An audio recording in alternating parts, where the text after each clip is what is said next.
नमस्कार, मैं हूं स्मृति रस्तोगी। आप देख रहे हैं जागरण डिजिटल की आवाज, Jagran beyond boundaries Bharat world view.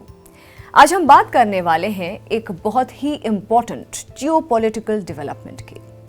Russian president Vladimir Putin की 2 दिन की India visit, 23rd India Russia annual summit के लिए। ये विजिट सिर्फ एक डिप्लोमेटिक फॉर्मेलिटी नहीं, बल्कि एक स्ट्रेटेजिक सिग्नल भी थी और पूरी दुनिया ने इस सिग्नल को बड़े ध्यान से देखा।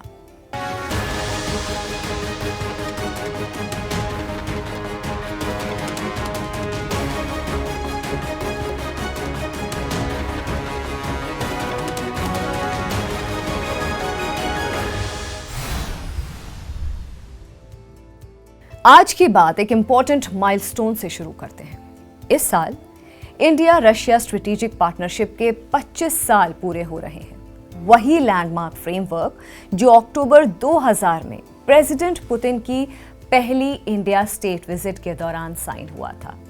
तब से यह पार्टनरशिप दोनों देशों के स्ट्रेटेजिक टाइज की बैकबोन बनी हुई है। और समिट की जॉइंट स्टेटमेंट ने इस बात को और भी स्ट्रॉन्ग किया है कि इंडिया रशिया रिश्ता कोई रूटीन डिप्लोमेसी नहीं, बल्कि एक स्पेशल टाइम टेस्टेड पार्टनरशिप है, जहां म्यूचुअल ट्रस्ट है, एक दूसरे के कोर नेशनल इंटरेस्ट की रिस्पेक्ट है और स्ट्रेटेजिक प्रायोरिटीज पर क्लियर सामंजस्य है। बात करते हैं साल 2000 की स्ट्रेटेजिक पार्टनरशिप का फॉर्मल लॉन्च। इस साल इंडिया और रशिया ने एक लैंडमार्क एग्रीमेंट साइन किया, डिक्लेरेशन ऑन स्ट्रेटेजिक पार्टनरशिप। इस डिक्लेरेशन ने दोनों देशों के टाइज को एक नया एलिवेटेड फ्रेमवर्क दिया, जिसमें डिफेंस कोऑपरेशन का systematic institutionalisation, nuclear power projects का एक्सपेंशन, स्पेस कोलैबोरेशन के लिए लॉन्ग टर्म रोड मैप और सबसे important head of government level annual summit का फॉर्मलाइजेशन। इसका मतलब यानी हर साल इंडिया का पीएम और रशिया का प्रेसिडेंट फेस टू फेस मिलकर पूरे रिलेशनशिप को रीसेट, रिव्यू और रिन्यू करते हैं। ये कंटिन्यूटी अक्सर वर्ल्ड पॉलिटिक्स में रेयर होती है। फिर बात आती है पर्सनल केमिस्ट्री की, अ पॉलिटिकल कांस्टेंट। दोनों लीडर्स की पर्सनल केमिस्ट्री इस ट्रेडिशन का हमेशा से एक इंपॉर्टेंट पिलर रही है। फिर साल 2015 प्रधानमंत्री नरेंद्र मोदी की मॉस्को विजिट। पीएम मोदी ने मॉस्को में प्रेसिडेंट पुतिन से मुलाकात करी। इस विजिट का फोकस था डिफेंस टेक्नोलॉजी ट्रांसफर, जो कि एक बहुत अहम मुद्दा रहा है, ऑयल एंड गैस कोऑपरेशन और न्यूक्लियर पावर प्रोजेक्ट्स, जिसमें कुडनकुलम एक्सपेंशन था। फिर international north south transport corridor INSTC पर फोकस था। यह विजिट रशिया के लिए भी इंपॉर्टेंट थी, क्योंकि क्रीमिया क्राइसिस के बाद वेस्ट के सैंक्शंस टफ हो रहे थे और इंडिया एक स्टेडी पार्टनर के रूप में सामने आ रहा था। साल 2019 Vladivostok visit, act far east policy का जन्म। 2019 में पीएम मोदी रशिया के फार ईस्ट रीजन व्लादिवोस्टॉक गए। ये पहली बार था कि कोई इंडियन प्रधानमंत्री वहां गए थे। इसी विजिट में मोदी पुतिन ने मिलकर एक नई पॉलिसी को हाईलाइट किया, जिसका नाम दिया एक्ट फार ईस्ट पॉलिसी। इस पॉलिसी का एम था रशिया के फार ईस्ट के मिनरल रिच एरियाज में Indian investments, coal mining, energy और maritime trade connections, cultural exchanges and manpower cooperation, Vladivostok Chennai maritime corridor को फास्ट ट्रैक करना। Russia के फार ईस्ट के लिए इंडिया एक क्रूशियल बैलेंसिंग पार्टनर के रूप में उभर कर सामने आया। फिर साल 2021 Putin's Delhi visit, rare and symbolic. 2021 में जब कोविड के बाद पुतिन ने वर्ल्ड वाइड ट्रैवल ऑलमोस्ट रोक दिया था, तब उनकी सिर्फ कुछ ही फॉरेन ट्रिप्स हुई, जिनमें से एक इंडिया की थी। इस विजिट ने 2 चीजें हाईलाइट की, इंडिया के साथ रशिया के खास संबंध और इंडो पैसिफिक और यूक्रेन टेंशन्स के बीच रशिया को भारत से स्ट्रेटेजिक रीअश्योरेंस इस समिट का बड़ा आउटकम था। 2+2 डायलॉग मैकेनिज्म, जिसमें दोनों देशों के फॉरेन और डिफेंस मिनिस्टर्स इन्वॉल्व होते हैं। ये मैकेनिज्म सिर्फ इंडिया यूएस के साथ था और रशिया को एक्सपैंड करके स्पेशल स्टेटस दिया गया, जो कि एक बड़ी बात थी। फिर defence cooperation, S-400 delivery timeline, space projects, सब पर इस विजिट में काम हुआ था। अब बात करते हैं साल 2022 और 23 की, जब समिट होल्ड पर गया। बात समझने वाली है कि समिट होल्ड पर गया क्यों। यूक्रेन वॉर की वजह से रशिया पर वेस्टर्न सैंक्शंस और ग्लोबल आइसोलेशंस बढ़ गए थे। दोनों तरफ के डिप्लोमैट्स क्राइसिस मैनेजमेंट में बिजी थे, जैसे oil payment mechanism, S-400 supply chain disruption, Bharat पर वेस्टर्न प्रेशर। इस जियोपॉलिटिकल टर्बुलेंस के बीच एनुअल समिट फॉर्मल लेवल पर नहीं हो पाया, लेकिन इन दोनों सालों के गैप के बावजूद ट्रेड, डिफेंस और एनर्जी कोऑपरेशन कभी नहीं रुका। तो ये बात बहुत क्लियर थी कि दोनों देशों के बीच रिलेशनशिप डॉक्यूमेंट्स की वजह से नहीं, बल्कि डीप स्ट्रक्चरल कंपल्शंस की वजह से सरवाइव करते हैं। और फिर 2024-25 समिट का revival, strong message to the world. इस साल लगभग 2 साल के गैप के बाद समिट का वापस शुरू होना एक डिप्लोमैटिक बड़ा सिग्नल है। ये 3 मैसेजेस देता है। सबसे पहले, इंडिया रशिया कम्युनिकेशन इंटैक्ट है, चाहे ग्लोबल टेंशंस हाई हो, चाइना रशिया क्लोजनेस हो, यूक्रेन वॉर हो और वेस्ट रशिया राइवलरी हो।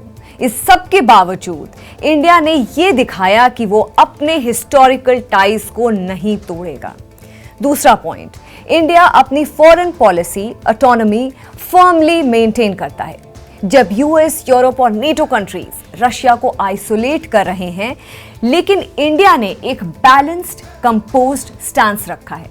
मैसेज बहुत क्लियर है, ग्लोबल टेंशंस अपनी जगह हैं, लेकिन इंडिया रशिया एंगेजमेंट अपनी जगह है। ये लॉन्ग टर्म स्ट्रेटेजिक थिंकिंग का साइन है।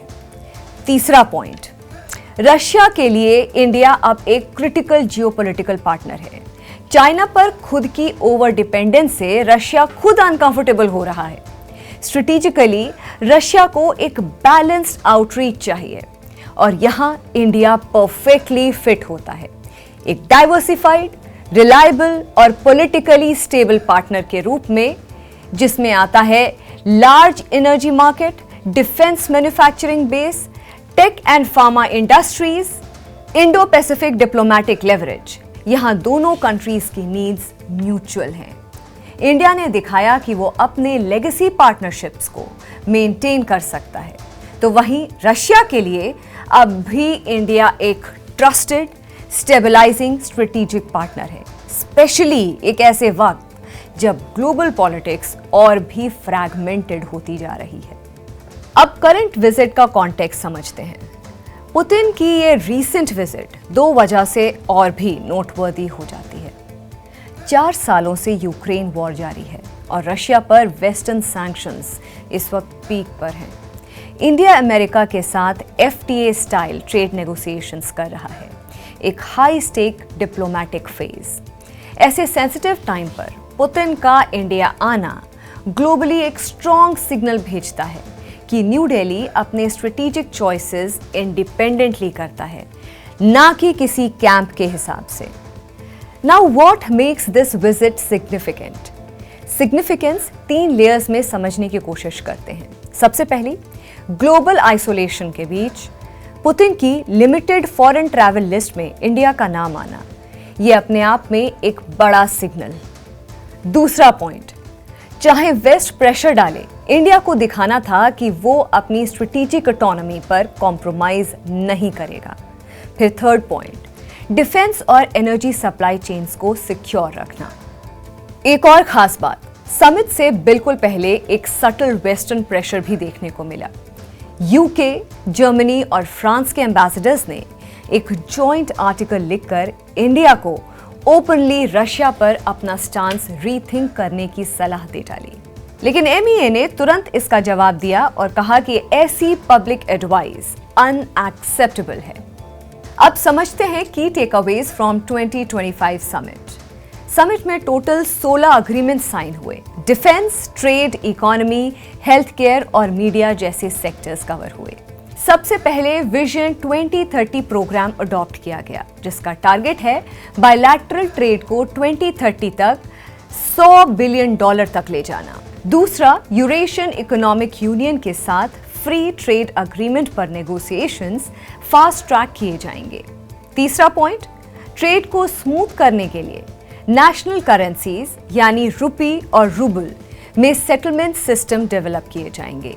फिर मेक इन इंडिया के तहत डिफेंस में जॉइंट मैन्युफैक्चरिंग पर फोकस रहा। अब रशियन ओरिजिन मिलिट्री इक्विपमेंट के स्पेयर पार्ट्स और कंपोनेंट्स भारत में ही बनेंगे। फिर कुडनकुलम न्यूक्लियर पावर प्लांट को फुल ऑपरेशनल सपोर्ट मिलेगा। ट्रांसपोर्ट कॉरिडोर्स INSTC यानी international north south transport corridor, Chennai Vladivostok maritime route और नॉर्दर्न सी रूट आर्कटिक को डीपन करने पर अग्रीमेंट हुआ। और फिर काउंटर टेररिज्म के मुद्दे पर दोनों देशों ने जीरो बैलेंस को क्लियरली स्टेट किया। दोनों ने पहलगाम टेररिस्ट अटैक और Moscow crocus city hall attack की सख्त शब्दों में निंदा की। रशिया के सिटीजन्स के लिए भारत ने फ्री 30 डे ई टूरिस्ट वीजा का अनाउंसमेंट किया। रशिया ने इंटरनेशनल बिग कैट अलायंस यानी IBCA ज्वाइन करने पर भी अग्रीमेंट अडॉप्ट कर लिया। रशिया ने UN सिक्योरिटी काउंसिल में भारत की परमानेंट मेंबरशिप को भी सपोर्ट किया। अब बात करते हैं यूक्रेन वॉर पर क्या रुख रहा। यह सबसे सेंसिटिव पार्ट था। इंडिया का स्टैंड रहा that this is not an era of war. Dialogue और डिप्लोमेसी ही सिर्फ सस्टेनेबल रास्ता है और सिविलियन डेथ्स अनएक्सेप्टेबल और ह्यूमैनिटेरियन कॉरिडोर्स एसेंशियल हैं। रशिया का स्टैंड रहा दैट रशियन नेगोशिएशंस के लिए रेडी है प्रोवाइडेड रशिया के कोर सिक्योरिटी कंसर्न्स का सम्मान हो। भारत का बैलेंस्ड पोजीशन मॉस्को के लिए एक्सेप्टेबल है, ये भी बात हुई। Where do India Russia relation stand today? आज की डेट में India Russia relations 3 tier reality को रिफ्लेक्ट करता है। सबसे पहले स्ट्रेटेजिक, स्टिल स्ट्रॉन्ग, जिसमें डिफेंस, न्यूक्लियर, स्पेस और एनर्जी ये पिलर्स इंटैक्ट हैं। दूसरा है economic, expanding but imbalanced. Oil dependence ने ट्रेड को बूस्ट किया है बट इम्बैलेंस में करेक्शन की बहुत जरूरत है। तीसरा geopolitical, carefully calibrated. India, west और रशिया दोनों को बैलेंस कर रहा है, एक डेलिकेट बट इफेक्टिव स्ट्रैटेजी। इस रिलेशनशिप को बेस्ट डिस्क्राइब करा जा सकता है कि old partnerships, new adjustments. Global reactions इस विजिट पर 3 कैटेगरीज में डिवाइड हुए। जहां वेस्टर्न कंट्रीज ने कंसर्न के साथ इस विजिट को ऑब्जर्व किया और भारत के लिए मैसेज रहा कि ऑनगोइंग यूक्रेन कॉन्फ्लिक्ट के चलते भारत को पुतिन के साथ संबंध नॉर्मलाइज नहीं करने चाहिए। बट कोई ओपन क्रिटिसिज्म नहीं, क्योंकि इंडिया एक crucial Indo Pacific balancing power भी है। इंडिया और रशिया का रिश्ता 78 सालों से स्ट्रॉन्ग और स्टेबल बना हुआ है और ग्लोबल लेवल पर मल्टीपोलर वर्ल्ड के लिए ये बहुत ज़रूरी बात है। अब ये पार्टनरशिप ट्रेडिशनल मिलिट्री कोऑपरेशन से आगे निकलकर ट्रेड एक्सपेंशन और कनेक्टिविटी के नए सेक्टर पर फोकस कर रही है। लेकिन एक बात तो तय है कि व्लादिमीर पुतिन की ये इंडिया विजिट चाहे 2 दिन की थी, पर इसका जियोपॉलिटिकल इम्पैक्ट काफ़ी लंबा चलने वाला है। तो वहीं भारत के लिए सबसे बड़ी चिंता ये है कि अमेरिका के साथ ट्रेड डील अब एक डिसाइसिव स्टेज पर है और इस वक्त हर डिप्लोमेटिक स्टेप काफ़ी सेंसिटिव हो जाता है। फिलहाल इस समिट ने एक बात तो प्रूव ही कर दी कि इंडिया अब वर्ल्ड स्टेज पर एजेंडा सेटर बन गया है। मिलते हैं नेक्स्ट एपिसोड में एक नए ग्लोबल फ्लैश पॉइंट के साथ। नमस्कार।